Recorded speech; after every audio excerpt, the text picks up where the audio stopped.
this wonderful superwoman. Talk to me about the Yakshi and, the very particular Kerala version of the Yakshi, which is a little more malevolent, I think, traditionally. Because, even at the Reserve Bank of India, as I was being told, there's a Yakshi and Yakshagana, which actually, the symbols which are supposed to be preservers of wealth, the attendants of Kuber. But in Kerala, if I'm not mistaken, it's a more malevolent version of it. And that's what intrigued me, and how you sort of, have rewritten that using, a very traditional symbol. And I was wondering how much of your anthropological self you brought to this writing as well. There's so much to talk about, but I think this is something that I'd like to start with. Yeah. So the original idea for the film came from the director with whom I worked on the script. So he started off with this With whom idea you of, worked before as well.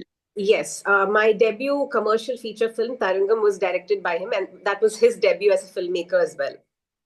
Right. So we've had a collaborative equation since then, and Tarangam did not really fare well at the box office. So there was a period after the release where both of us were like frustrated, without work, not knowing what to do.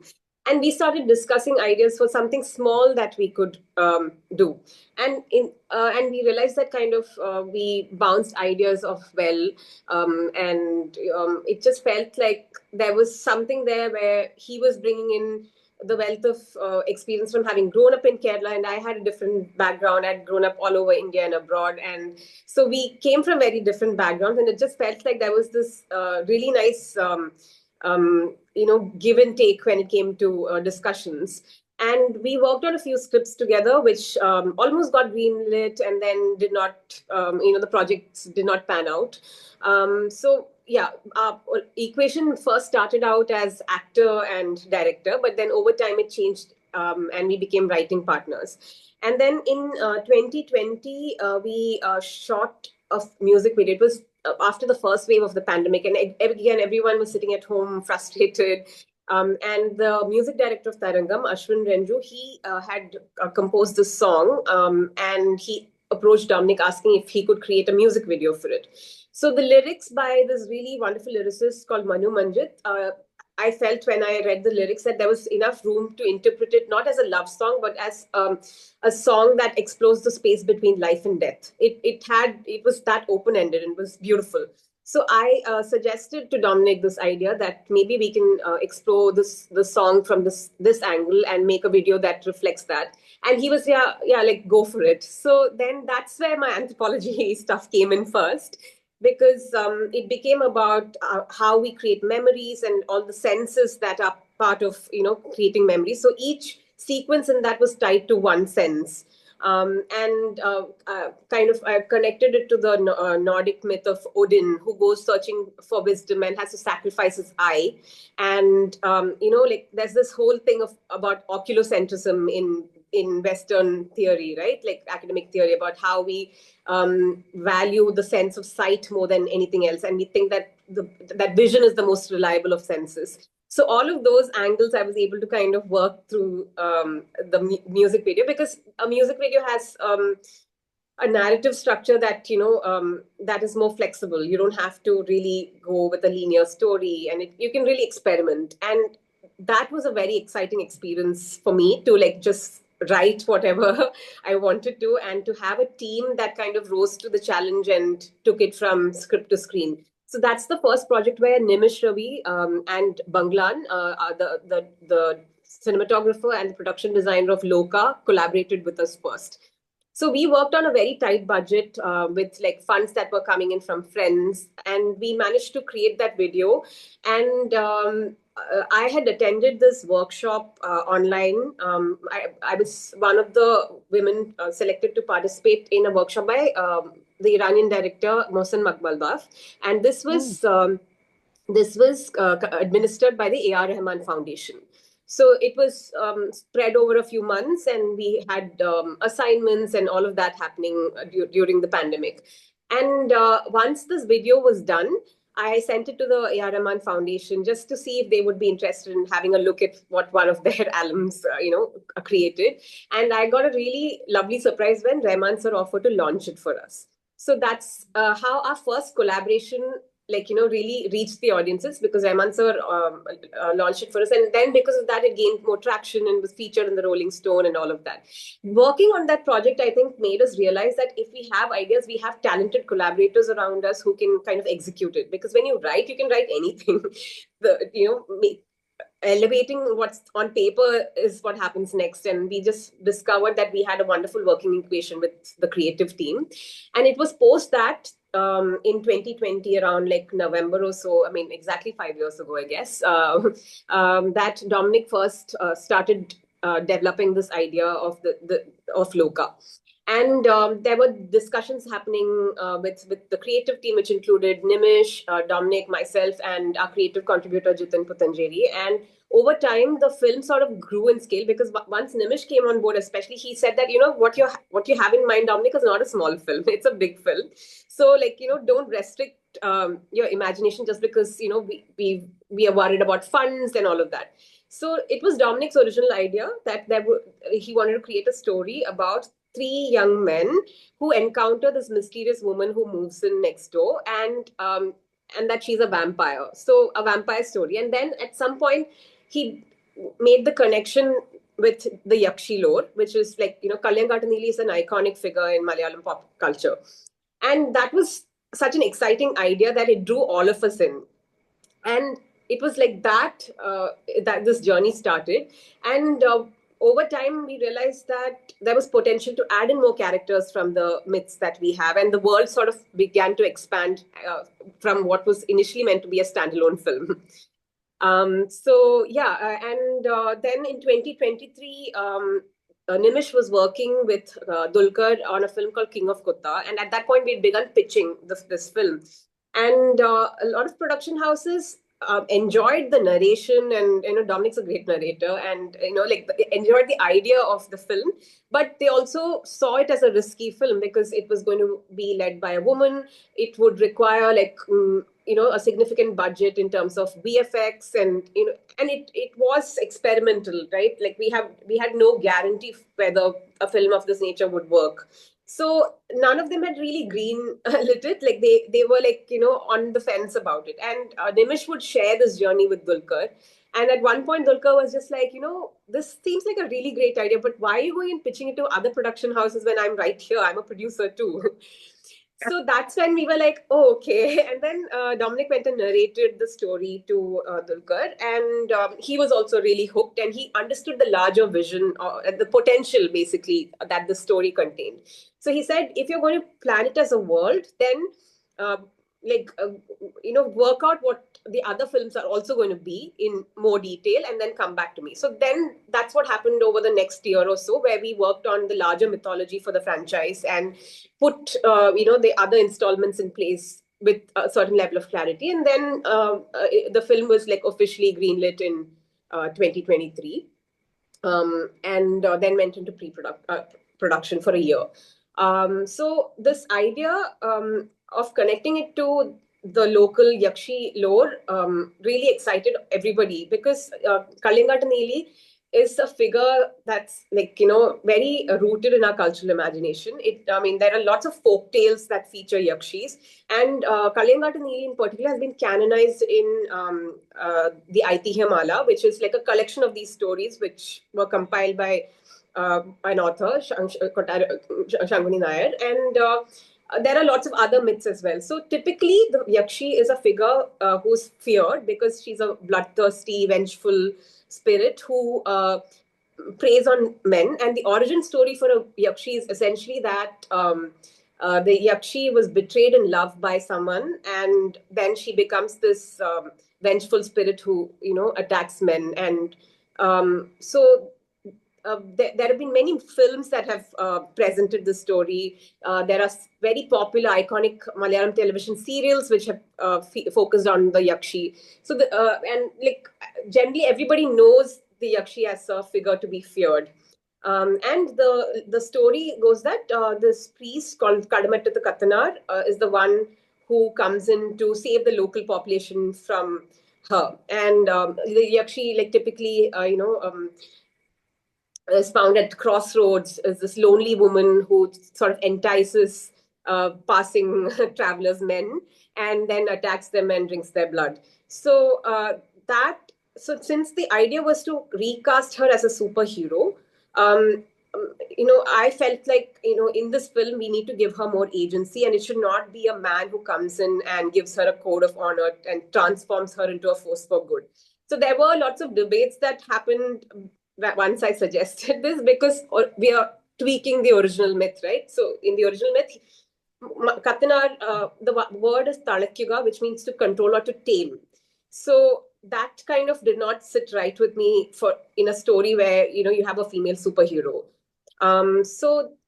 That's how like I worked on redoing that part of it so that her code of honor would come from a woman, and that's how the Mm. story in the film becomes that it's a mother who gives her instructions to use her powers for good to protect the vulnerable.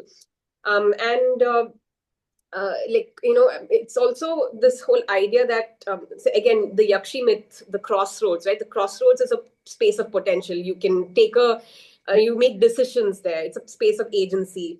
And the characterization of Nachiappa, the villain, is also something that I worked on quite a bit. So Dominic had this idea that he wanted the villain to be a police officer, because Right. the police, anytime you come across a policeman, you have an instinctive amount of fear, right? So he wanted to explore what would happen if a policeman becomes a villain, or a vampire, essentially. So the introductory scene where you first see Nachiappa, it is at the crossroads. A woman, lonely woman in a white sari at the crossroad, which is a reference to the original myth. But she comes across him, and he's supposed to be the protector, but then he ends up becoming the predator later, right? And so in the way that we've reconfigured the myth in the movie, it is that Neely, the young child, has grown up in a very nurturing environment in a tribal community with, connected to nature and to her people. And so when she acquires these powers and her mother instructs her to use them for good, that's what she does. That's the turn she takes. Whereas Nachiappa, he has grown up in a very toxic household with a misogynist father who's his hero. And even though he's very clean in his habits, he's a teetotaler and all of that, his idea of power is very different. He's been taught that fear is the root of respect, and that turns into devotion. And so when he gains powers, he uses that to take a different course. So yeah, like the original Yakshi myth kind of comes in different ways here, and I definitely think the academic exposure that I had definitely plays into that, because obviously when you study subjects like anthropology and psychology, you come across literature that looks at how tales are not static, legends are dynamic entities, and they are open to multiple readings. So there is quite a lot of feminist and anti-caste literature on the Yakshi, and how so in the original story as well, the woman who becomes a Yakshi typically comes from a lower caste community and then is betrayed by an upper caste man. And so there are readings which already exist of how the Yakshi is a subversive figure. So I was able to bring in those angles into the script. And I'm really grateful that Dominic, as a collaborator, saw value in the perspectives that I was bringing, because this would have still been a very entertaining film if he had worked on the script with the original idea of three young boys meeting a Yakshi, and her being a superhero. But the fact that he was open to the perspectives that I was bringing onto the table really helped us kind of add in these layers and critiques of power and privilege and gender politics and all of that. It's so wonderful, and it's Shanti, very interesting that in a way, Stree, which is that big Hindi franchise, also has this kind of woman who, Yeah, the chudel. preys on men, but it's given a slightly comedic Mm, aspect, mm, whereas you have really stuck to the core of it, and that fear that a single woman, not single, I should say, lone woman, inspires in men. Yeah. So it's very interesting that there's a kind of a rereading of local myths and local folklore that's happening, because Stree is also based on a local folk tale. So I think in our folk, we have so much that informs the way we are conditioned, and we don't realize it. So it's so wonderful that young people like you are sort of, peeling back the layers and sort of trying to understand the- how these folk tales have come to be and what they signify. And looking at the caste and gender politics of it takes a lot of guts to, get together a group of people, and they have to be feminists. They have to buy Mhm. into your idea. Yes. Uh, uh, I mean, this so, would not have been possible at all if I wasn't exactly. working with the right collaborators. I mean, they were. Right. I mean, it is an industry where men have capital and social capital. If they didn't back And this project, this would not. Not Yeah, just in Malayalam, in the Malayalam industry, everywhere. yeah. And at least in the Malayalam film industry, there's a pushback from the women. It Mm. hasn't happened in any other industry. So when we talk about misogyny in the Malayalam film industry, we should also realize that there's a pushback from the women. Yes, It yes. has also been aided by some of the younger men, which Mm. has not happened in any other industry. So I Yeah, think I that is mean, very important to take note. absolutely. Like this would not have happened if we do not have the right allies. A Yeah, director who chose to create a film which centered women on and off screen, because this is his second project. He made Tarangam in 2017. It's been an 8-year gap. And when your first film doesn't work, there's so much more pressure on you to create something that's safe in the second film.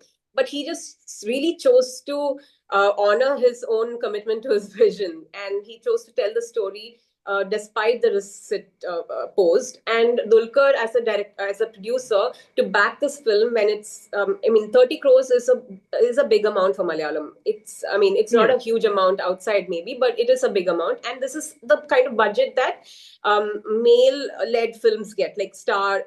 Uh, Mounted vehicles get. So, and it was necessary for a film like this, because unless you put in the funds into the production, it will not be believable on screen, and then it just doesn't work. And we were really, like, the aim was to create a theatrical spectacle. Dominic has always been somebody who's a commercial filmmaker at heart, and I think the reason why our equation has worked is because, see, I could have never done this on my own with all these ideas of academic theory and reimagining the myth and all of that. What he has done is made it very accessible, like the humor that you see in the film, the fact that it travels through these young boys who are very relatable to the audience. And throughout, even after the revelation that she's a yakshi, and at one point the audience starts traveling ahead of the boys, and they've already figured out that she's got powers that they know nothing about. right. So all of the humor really helps these concepts land in a way that doesn't feel heavy-handed, and I think that is Yeah, definitely one of the things that's important, because, as you said, with the rereading of the woman, it's the idea that a lone woman is a threat to society. Like, she's either a prey or a predator, and that's the right. idea that we've looked at, and we've recast her in this case as a protector. And to do that, and also Naslin, he's had like several hits, and coming into this film, he was already part of like a massive hit, like Premalu, Yeah, and very the big. very big, and he's like really popular amongst the younger lot, even like the older lot actually. Like, everyone enjoys his charming performance on screen. And the fact that he chose to do this film at a stage when the conventional wisdom would have been to cement his stardom with a massy, alpha male type of character, also is a sign of progressiveness and a generational Absolutely. shift in mindset, because Yeah, this is not placing him front and center at all, the film. His role is really important for the audience to connect with the story, and he comes in at crucial moments to do things that help Chandra save the day. And that's also a reflection of gender politics in reality, right? No one can do anything on their own. We need allies, and that's there even in the way his character is portrayed. So his character is a softer representation of masculinity, and the fact that he chose to do it because he felt that he wanted to be a part of a project that he can look back upon with pride 10 years later. That's the sort of vision that he had. He was not thinking in terms of a short-term perspective of, oh, if I the next film that I do, I must be front and center and I must have all the action scenes.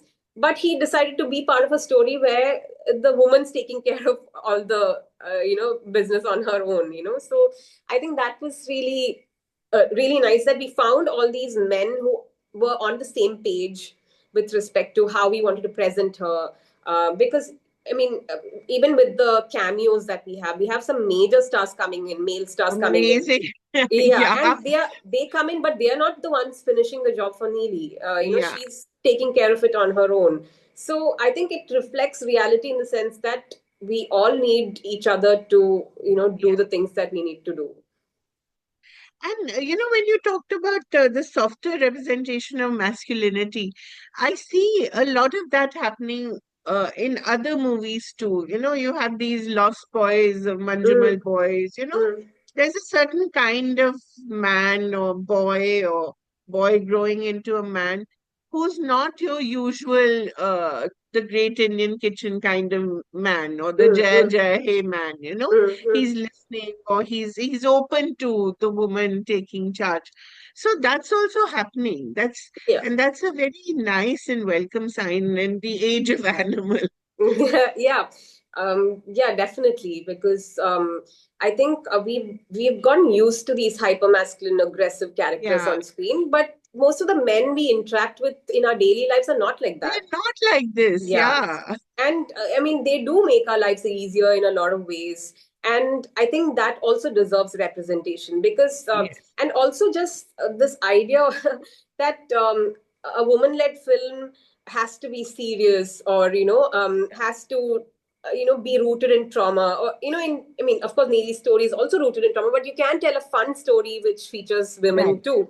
So I think all of that really sort of it's because the team was on the same page in terms of how we regard each other as collaborators, and it was not coming from a place of making a statement or anything like that, because the idea grew so organically. It was not, we're going to present the first female superhero of Indian cinema ever and it's going to be driven with these messages. That was not the intention. It was just to tell this fun story, but there was potential to add these narratives, and like I had the space to do it because of the collaborative equation I've had with Dominic over the last 8 years. Yeah, I think just things just fell into place in a way that we cannot explain. The right people came on board. Yeah. And Shanti, I think in fantasy and horror and these genres, you can say a lot about existing society, which you cannot otherwise, or Yeah. which would attract undue attention in this age of everyone being offended very quickly. Mm, So when you talk about the Nachiappa's idea of fear and authority and power, that may well be speaking about what is happening in the country today. But you do it in such an interesting way that you can recognize that, but it doesn't necessarily attract too much attention. mm, mm. So being lightly subversive is also an art in itself, and I think Definitely. perhaps your training with Mohsen Makmalbaf and all that really helped as well because nobody does subversion as well as the I mean, I Iranians. think I've But been talk lucky a all little through. about this, the idea of fear and authority as we see it now in the I think country and this is society. something that we've all experienced. I think, like I said, Dominic's original idea was a policeman because instinctively you feel a certain level of Yeah, fear, and that comes from our conditioning with regard to like authority and power. Someone in a uniform represents the state, and like you generally like have an element of fear when you come across them. And I think it was interesting to just look at how it's not just the larger system, but it's also what happens at home that really, really drives your journey as a human being. Because the women in his life, that was also something intentionally crafted. His mother doesn't have a single line in the film because she's like a silent victim of patriarchy. She's grown up with these hyper masculine men. I mean, she's raised one and she's married. She was married to one, so she just makes room for his anger, and like she just is there just to serve him in that whole episode. And but he also has this very powerful female officer who's senior to him, who's also subscribed to ideas of toxic masculinity, because she Exactly. berates him for not being man enough. And that also goes towards why he becomes who he is, because he's very frustrated within the system that he finds himself. So she's also like a victim of patriarchy, but not like his mother. Like, in the sense that it's a sign of internalized misogyny, and Yeah, she is a torchbearer for patriarchy. You know, that's right. so women can have problematic Can views. have Women, exactly. yeah. So yeah, I think it was important to have characters like that as well in the film, that kind of it's not all black and white, right? It's not women are all good and men are all bad. It's not at all like that. So I think that was something that something of a balance that worked well. I think, again, with, like you said, about humor and subversion and everything. So I feel like as collaborators, the different strengths we have really helped in making the film what it is. Because, like I said, I think it would have still been a fun film, because Dominic is a person who understands the pulse of the audience in a different way than I do, and he knows his movie references, and like, for example, this whole thing of the boys who live across the girl is an homage to his favorite filmmaker, Priyadarshan. So Uh-huh. there's a classic film called Vandanam, which stars Mohanlal. Um, and that's essentially that is the setup, like, a Right. bunch of guys living across from this very attractive woman. But in that also, there's, like, I mean, so these are woven in very smartly by him, I feel, because that film also has a telescope, and they're training the telescope at the girl, because they're supposed to be kind of like officers, and they're looking at the spying on the girl for a case, basically. But here there is a telescope, but it's aimed at the sky. So Yeah, there are things that have come from just the person he is as well, because there's no element of stalking in the film. So yeah. I think there is a sense in which I think our sensibilities do match in a lot of ways, where, like, we have debates and we have disagreements, but there is also, like, a deep level of respect underneath it. And that's because, like, the fact that he chose to create a character like Sunny, who is a soft character, Yeah. so I feel like, yeah, like, points of similarity and departure in terms of how we think. I'd love to be the fly on the wall when you're discussing and Yeah, when you're writing the we've characters. had And I very wonder heated how debates. your characters look. Do you do like a drawing or storyboarding, or do you just write? So at the stage at which the writing was happening, there was no storyboarding or anything. But Dominic and the cinematographer Nimish, they have a very great collaborative equation. They have a very similar aesthetic vision, and they keep Right. kind of. So they really love to do pre-production. So even when we did Oblivion, because we were working on a very small budget, there was great Right. clarity on how we were going to execute the video.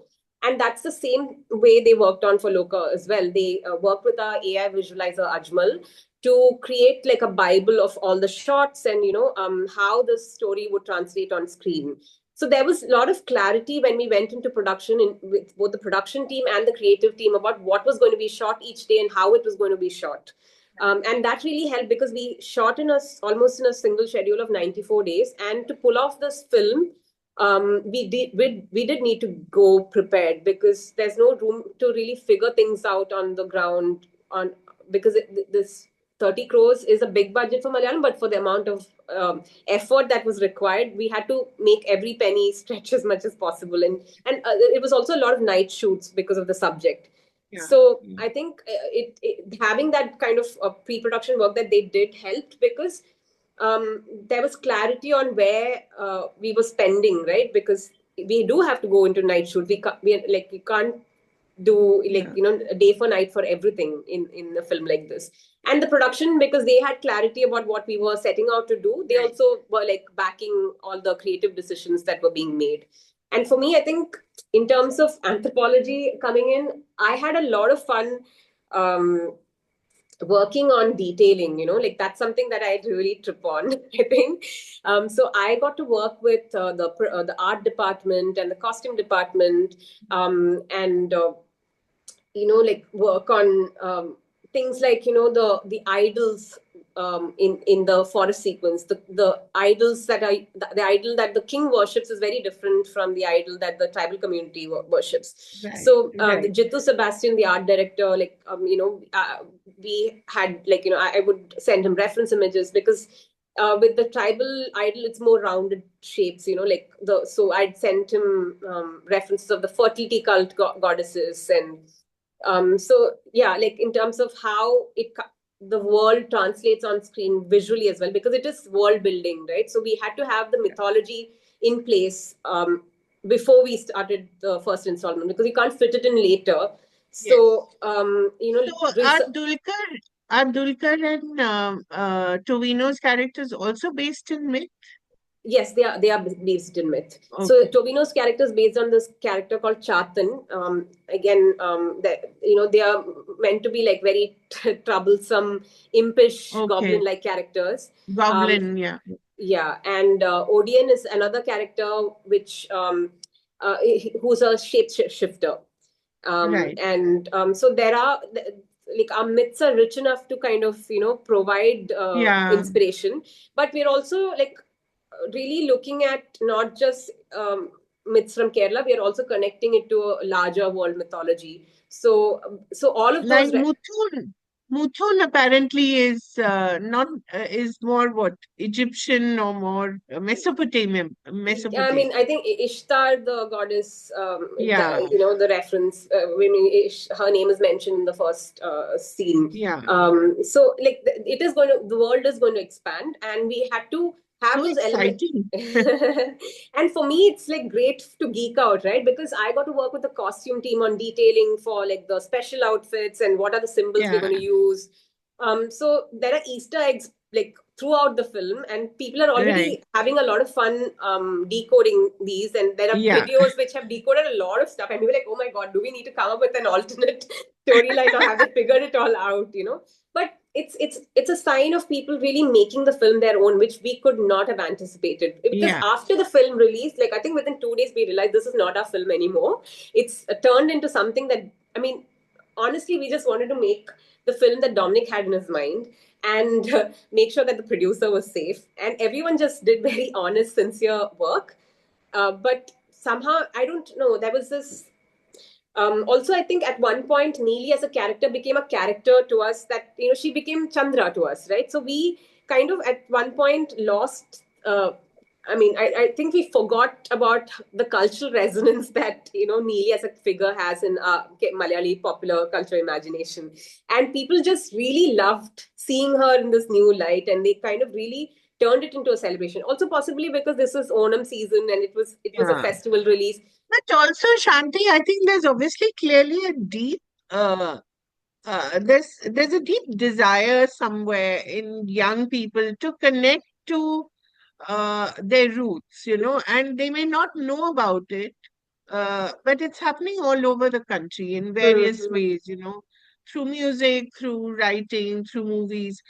People want to connect to themselves, to their roots, to nature, all the things that they maybe heard from their grandparents, but never really got to see because we've lost touch.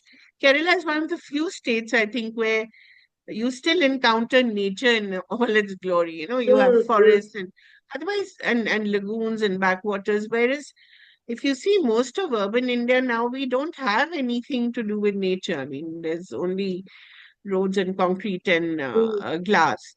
So I think it's very important that you've given people that. You've given them their culture back in a way. I mean, And I don't allowed think we it, thought of it that way at you all. did it, but Yeah. that's what's happened. Yeah, I mean, it's really exciting, and people are like really making it their own. I mean, there are lines from the film that have entered, the social media Popular. lexicon, and yeah, and there are people messaging Kalyani saying, "Oh, by the way, I'm O negative." That's become like a line to flirt with. The Amul billboard, when that came out, I was just like, okay, I think that's it. I have achieved everything I need to achieve in life. This is like I was over the moon that day, and I think that was just a very special moment because there's nothing more iconic than an Amul billboard. Yeah, and the numbers the film is doing has really surprised us, and it's. I think I've had it. When you're making something, you don't really think about um, how it might influence people. But I've had a lot of messages from women who aspire to be in cinema saying, they're really happy that this film did so well because it means that now they can pitch stories that are original, and and that's like a very nice unexpected outcome. And even just like regardless of gender, I think filmmakers are feeling a sense of confidence that if they stick to their vision and stay true to it and work really hard, people will come to the cinemas, and that we must not underestimate the audience. And I think that is what has caused the excitement within the film circles, that there is room for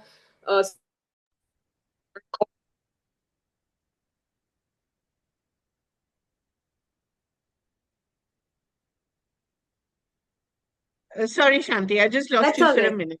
That's No, fine. so you were saying it's given people a lot of hope, right? That they, because the idea of making things for the box office, for yourself, I mean, if you make the film you want to make, Yeah, I people think will get yeah, it, I think definitely it's made people realize that you don't have to be formulaic, to make a successful film. I mean, I think I saw this quote the other day, which is everything is risky until it works.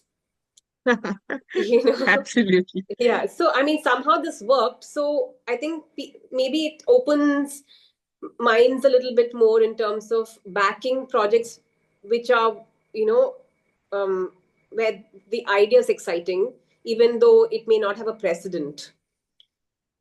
So yeah, I think that's been nice. And I don't know. I mean, all of this is still we're just still wrapping our brains around it. So I don't know if I'm being coherent even, but it's very exciting that that people are coming up with like brands that Chandra can endorse, like a toothpaste brand.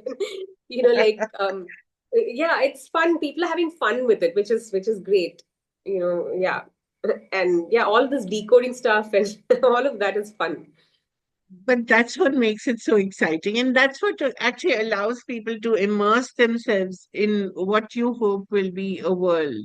Yeah. So talk about that world. I think you must have already started on this next chapter, or Yeah, we have what? we have clarity on what each chapter will be about and which characters will feature prominently in each. The next one will be headlined by Tovino's character, Michael, the Chatan.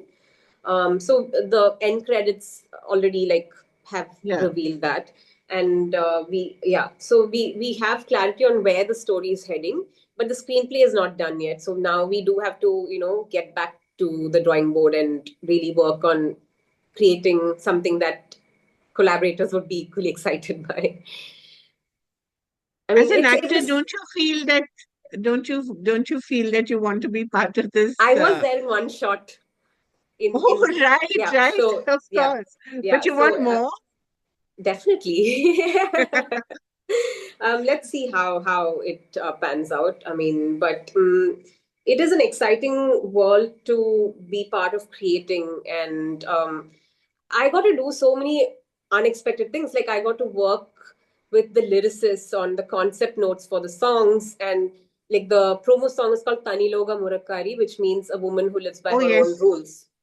Oh my God, what a song! Yeah, And the Jake's idea of having the one Jyoti of the Nooran sisters, yeah, my God. and yeah, And where did Rebel. you find the rapper? That was all Jake's, our Oh, music director. So he knew that he wanted a very powerful voice, and he was the one who brought in Jyoti as well as Rebel, who's an upcoming rapper from Meghalaya. yeah, Um, amazing. and yeah, so it was fun. Like Mohsen Parari, who wrote the lyrics, is somebody who's very highly regarded for his writing. So I had written a long concept note called "Not Your Goddess" for this song, and it was about how women are kind of stuck between these binaries of Madonna, whore, and like even when you're like being pedestalized, that ends up becoming a cage. and drawing examples from world mythologies. Everything there was everything from like Pandora to Medusa to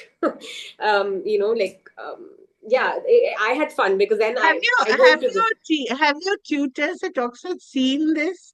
They'll So be amazed. unfortunately, my supervisor passed away.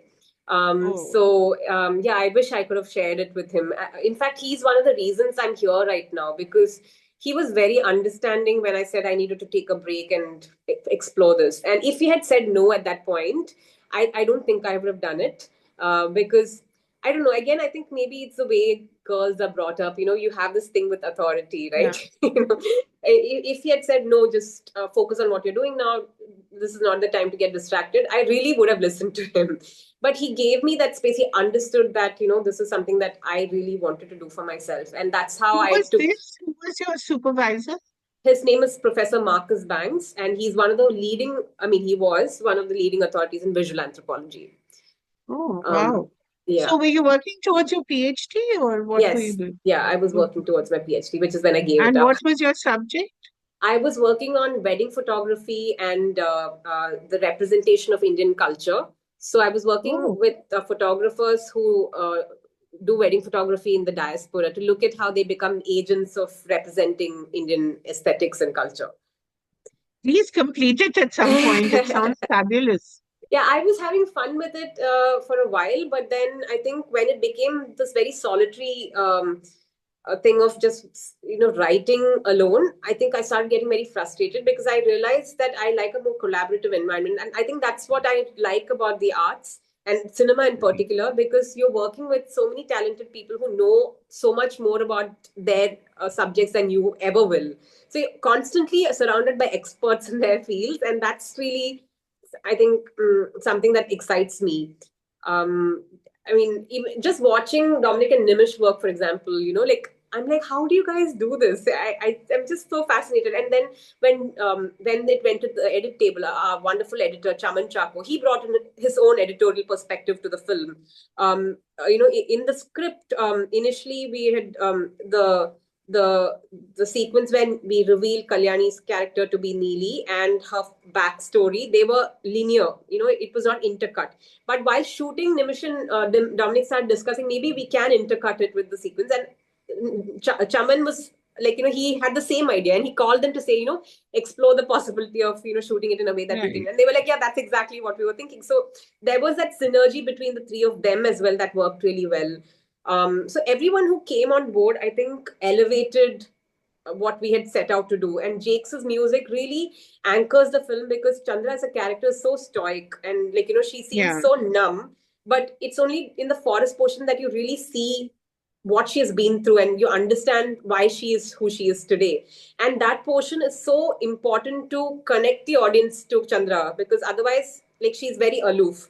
And it's seeing that story and the emotional impact of that sequence that really makes the audience root for Chandra as a character. And the Right. music he's given in that forest portion. So he actually working with our lyricist Hari Narayanan, Harinarayan actually combined five ancient dialects to create a new language for the film, and they call it Moriga, and that's the language that you hear in the title sequence as well as in the forest portions.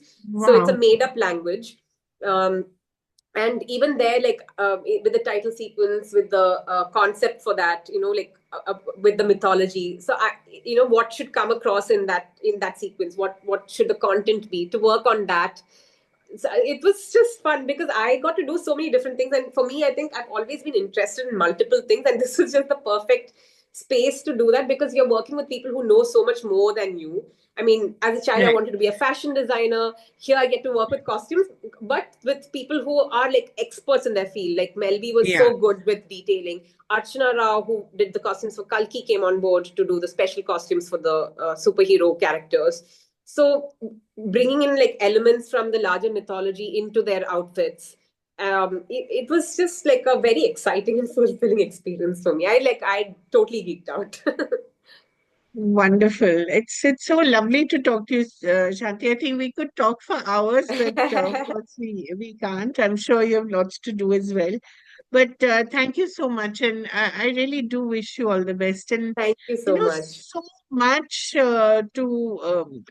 to see and to re-see. I think that's what's the best part. You want to re-watch this, Mm-hmm. especially when you read so much about it, then because you're not necessarily aware of all the references the first time you watch it, Yeah, especially if yeah. you're not from Kerala. So Mm-hmm. this is a film that really inspires you to watch it again and again. So thank you so very Thank you much, so and much. Thank you. It was a pleasure all the speaking to best. you. And I think everyone around you must be very proud of you, and they should be. I think my parents are very relieved because I mean, we were working with no reward in sight, and I think it was Yeah, very tough for them to watch me struggle because a lot of the projects that I did were like promising, like Jallikattu, and but it right. didn't really translate into like stability in my career. And I think it's been a relief for them to see something that I've been part of be celebrated so much. I think also because they see that I've been able to bring in my previous background into this, and like Yes. I think that's been nice for them. Yeah, I mean, really, no learning is ever wasted. Yeah. I firmly believe that. Whatever, good or bad, it always is of some use. What do they do, Shanti? So both Where of all did them, you spend your childhood? I've spent. I mean, I grew up in Kerala, Tamil Nadu. Then I went. I mean, Calcutta even. I've spent time in Hyderabad. Then I went to the UK. So I've just been all over. My dad had a transferable job, so that was partly why. And then when it came to higher studies, I just did my own thing and went wherever I wanted to go. So yeah, they were both bankers, and then my dad switched to Geojit Financial Services at one point. Amma worked throughout her life at Syndicate Bank, which Oh, became how Canada nice. Bank. Yeah, so they had Yeah. had like these very, like very solid, stable 9 to 5 jobs, and so for them watching their child deal with the uncertainty of a creative profession was not easy. But Yeah. did they take you to watch movies, and were you always connected to Malayalam movies, or? Not really, no. So that's also why I think Dominic knows so much more about like these pop culture references, and so like there's a in one of the scenes there's a throwback to a Yakshi film that Ah, it's playing while Chandra comes into the right. comes to the apartment, and it's yeah. I think that I don't have as much of knowledge about I think Malayalam cinema as he does. But yeah, I think it was fun to work on this because our references were not just Malayalam cinema, right? Because Dominic's inspiration mainly was this film called Man from Earth, which has been Right. one of his favorite films. And when we started discussing it, I introduced him to one of my favorite films, which is Only Lovers Left Alive by Jim Jarmusch, Jim which Jarmusch. yeah, which stars Tilda Swinton and Tom Hiddleston as vampires, and it's Right. this very wry comedy about dark comedy about two vampires Yeah. hanging out, and that was fun. And then Black Panther was definitely an inspiration for me because of the Yeah. way they presented alternate history and like indigenous African pride, and how that can become part of the superhero lore. So I think we came in with like very And also saying something about the world we're in now. I think yeah. Black Panther does that very well. Yes, it's a very entertaining film, but it has a clear stance in terms of its politics, and that's exciting because you can Absolutely. you Yeah. can do both. Yeah. So yeah, that was fun. So you went off to Oxford after to do your undergrad, or No, I did my master's in visual anthropology. So I got this scholarship, which is the Oxford University scholarship, known as the Clarendon Scholarship. okay. And so then I was offered a 1+3, which is that they offer. I had applied for the masters, but they said that you can do the PhD as well, and it seemed like too good of an opportunity to throw away, even though I didn't know if I wanted to do a PhD. And that's how the PhD journey began. Because I just felt like very lucky to have received that opportunity. Wow. So it was difficult to make that decision to give it up, because it just seemed a little ungrateful, to Yeah, yeah. yeah. I mean, it probably is a very competitive scholarship, and Yeah, many people it's don't. Yeah, it is. I think it's the university selects from its pool of applicants and then administers the scholarship. So So where did you study before that, Shanti? Where did you I go studied to in, school and college? I went to school in Kochi and Chennai. Then I came back to Kerala for, Kerala and Hyderabad for, post school. And then I went to the UK. Okay. Wow. So you studied visual arts in I Hyderabad, or started I started with psychology, and then I realized that I enjoyed the more like the I didn't really enjoy aspects of like abnormal psychology or like counseling and stuff like that. I was more interested in how culture shapes our behavior, like social right? psychology. So anthropology felt like a natural progression from there. And then once I started doing social and cultural anthropology, then went into visual anthropology, looking at visual culture and all of that. And yeah, somehow I think all of that kind of, like you said, nothing you learn goes to waste. So Nothing. Yeah. yeah. So where are you based now, Shanti? In I'm Cochin, based in or Cochin. Yeah, yeah, I stay in Cochin. and your parents are here, or Yeah, they're I still stay with my traveling? family. I stay with my family. Okay. Yeah, yeah. They've Are you retired the and only child? no, I have a brother. What He does he works do? in Bangalore. He works for a Okay. tech startup, deep tech. Yeah. Okay. So So we he's, like we're very different from each I can other. imagine. Yeah, I'm a huge tech phobe and he's like really good with tech. Wonderful. It's such a joy to speak to people like you. Thank you so much. There's so Thank you much so to much. learn. I must Thank say, you. like, from when I used to read your reviews and like when your message popped up, I was like, oh my God, I'm like, this is just so exciting. It's truly a privilege to speak to you. Thank you so much. Thank you so much. Thank you. Thank you. Bye. Bye. All the best. Bye. Thank you. Bye.